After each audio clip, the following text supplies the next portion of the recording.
He'll text you back in 7 minutes when it's about plans. He'll text you back in 9 hours when it's about feelings. And I know he's busy. That's the line. He's at work, he's in a meeting, he's at the gym, his phone died, he was driving. And sometimes that's true. Sometimes the phone really did die. I'm not trying to invent a conspiracy here. But here's the thing I keep coming back to. The phone didn't die when his friend group chat needed coordinating about Saturday. The phone wasn't in a meeting when his mom asked about Thanksgiving. The phone worked just fine for the things that didn't ask anything of him. The response time isn't random, it's data. I think we've been trained to treat texting like weather. Unpredictable, environmental, just sort of happens. And it's not. The phone is in his pocket. He sees the notification. There's a moment every single time where he decides whether to answer now or later. That moment is the data point, not the message itself, the hesitation. So here's what I've been noticing. He texts back fast when it's transactional. Logistics, a meme, a haha to something his coworker said. The kind of message he doesn't have to feel his way through. And he texts back slow, or he doesn't text back at all that day when it's the kind of message that asks him to bring something to the conversation. A feeling, a vulnerability, a piece of himself.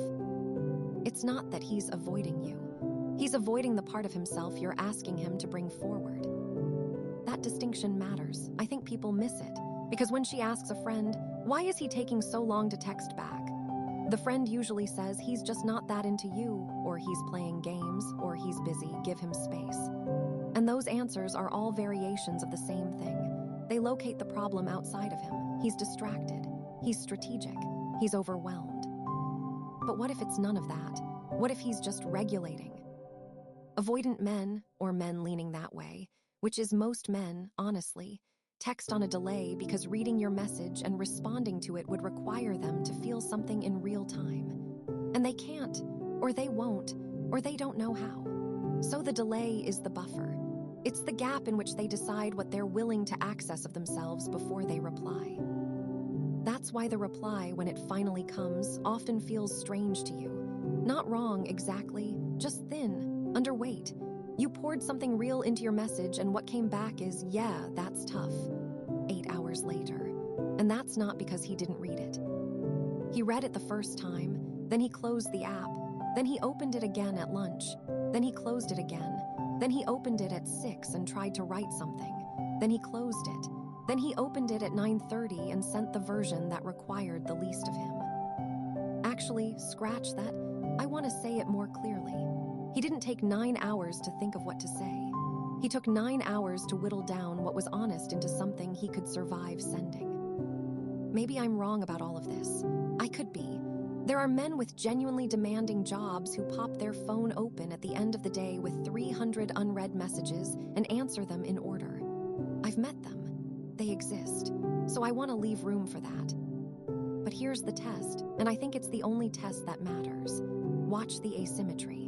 When something is about him, his weekend, his promotion, his exes, his hometown, does he go quiet?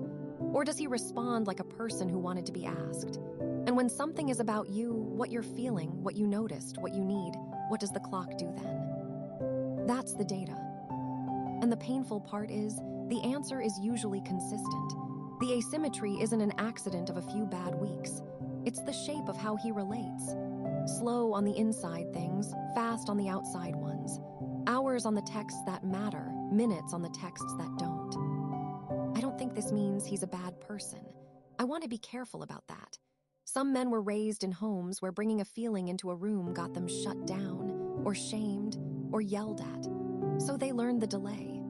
They learned that you give yourself 9 hours to put the feeling in a small enough container that it can pass through a text message without spilling. But understanding why he does it doesn't change the experience of being on the receiving end of it. You're still the one waiting. You're still the one constructing scenarios in your head. You're still the one who, by the time he finally responds, has already had the whole conversation alone and isn't sure she has the energy to have it again with him.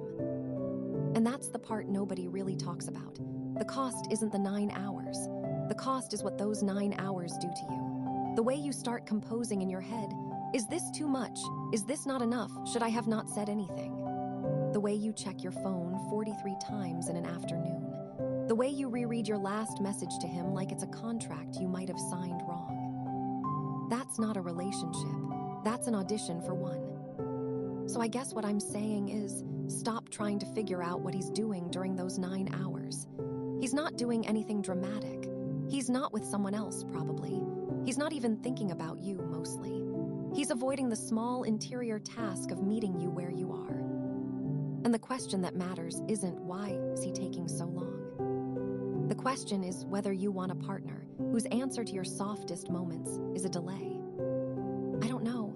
Maybe the right one is the one whose phone lights up 9 minutes after yours did, with something that took him 3 seconds to feel and 3 seconds to type. Maybe the right one is just someone who doesn't make you read his silence for clues.